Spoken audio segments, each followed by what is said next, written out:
Di mata Indonesia kira-kira yang paham global politik siapa ya?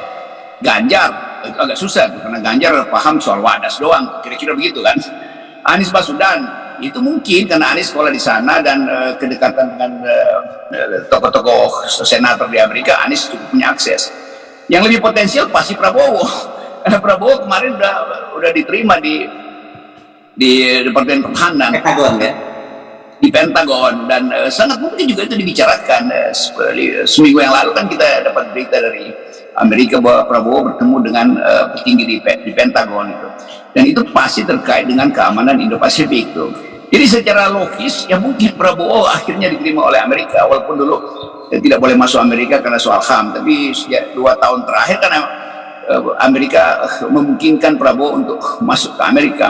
Jadi sekali lagi Indonesia ada di dalam kawasan yang agak rawan karena intervensi Amerika pasti akan masuk dalam pemilu Indonesia tuh. Jadi bagi kita ini kita cuma bikin analisis ya, bukan kita pro Prabowo atau pro Anies atau anti Ganjar, enggak. Kita cuma memberitahu bahwa publik internasional akan menghitung faktor kepemimpinan baru Indonesia di dalam konteks keamanan Indo-Pasifik. Kira-kira begitu. Ya. Dengan internasional semester pertama nih. Ya, oke. Tapi kalau kita buat pemetaannya supaya lebih mudah gitu ya kan, kita menyebut ada nama-nama calon yang muncul di publik ya. Ada Ganjar, ada Prabowo, ada Anies.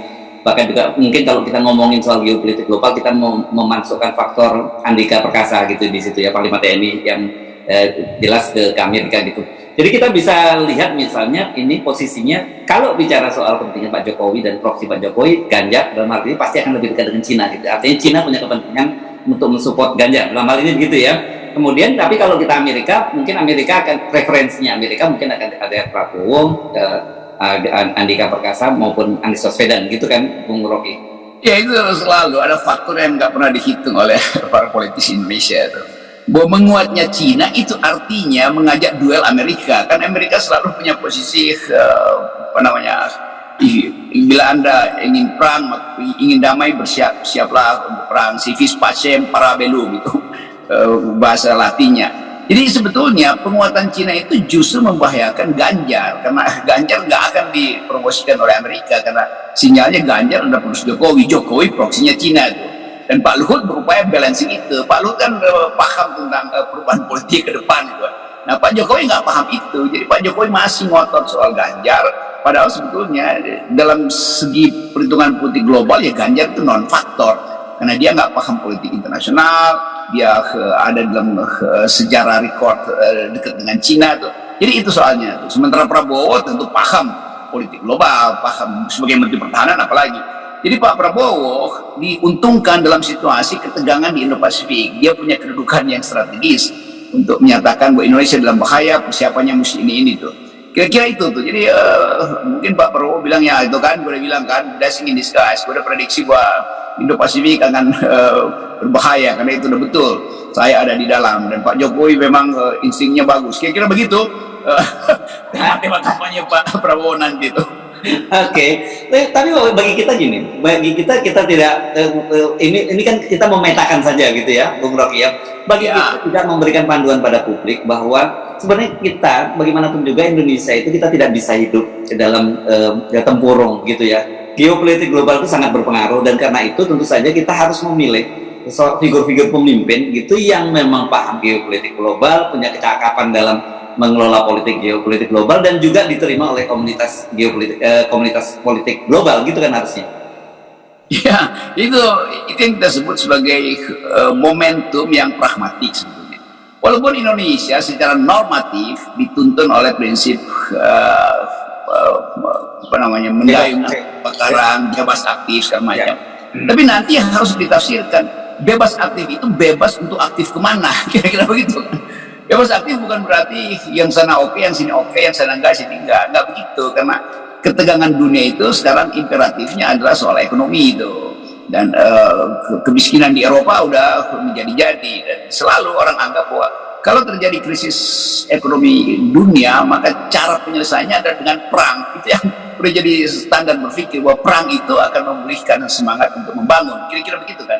Itu yang terjadi di Perang Dunia Kedua ketika Eropa dihajar habis oleh oleh pasukan sekutu Amerika melalui Eisenhower Plan, lalu datang pemulihan melalui Marshall Plan, lalu Eropa dibangun kembali, lalu Bank Dunia kumpulin uang untuk merekonstruksi ke Eropa, lalu efeknya bagi dunia ekonomi tumbuh lagi.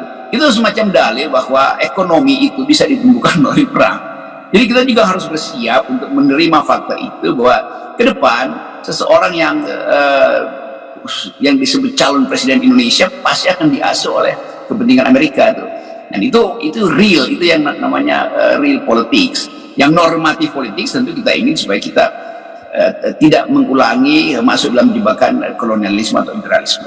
Tapi sekali lagi kita cuma mau hitung itu di peta sebetulnya sebagai analis. Kita nggak pro Jokowi, nggak pro Ganjar, tidak ingin mengelulukan Pak Prabowo, ingin menasihati Anies supaya juga belajar lebih banyak tentang potensi 2024. Karena nanti Anies akan ditagih bahwa mampu nggak dia menyelesaikan potensi konflik Cina dan Amerika tuh, sementara utang kita pada Cina masih sangat besar kan. Jadi ini soal-soal itu. Jadi Anies diuji apakah dia akan masuk dalam jebakan baru, dia harus punya proksi oligarki. Ganjar juga akan diuji mampu nggak membaca politik kawasan. Nah kalau Prabowo akan merasa tanpa diuji saya udah paham lah, kira-kira begitu. Nah, itu faktanya begitu sih. Ya. Tetapi satu hal yang perlu kita garis bawahi lagi, bahwa kenapa kita selalu bicara jangan hanya modal elektabilitas yang itu pun dipalsukan oleh lembaga survei begitu ya.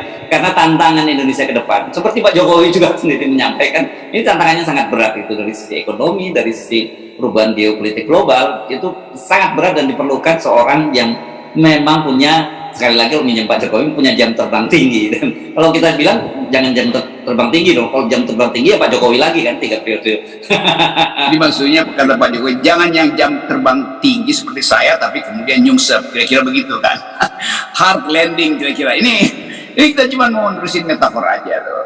Tapi sekali lagi kita ada dalam, sebetulnya kita sangat cemas melihat keadaan, karena nggak pernah kita membayangkan ada ketegangan baru di Indo-Pasifik dari dua superpower, atau yang satu Cina masih potensial superpower, yang kemudian tiba bersamaan dengan tahun pemilu kita.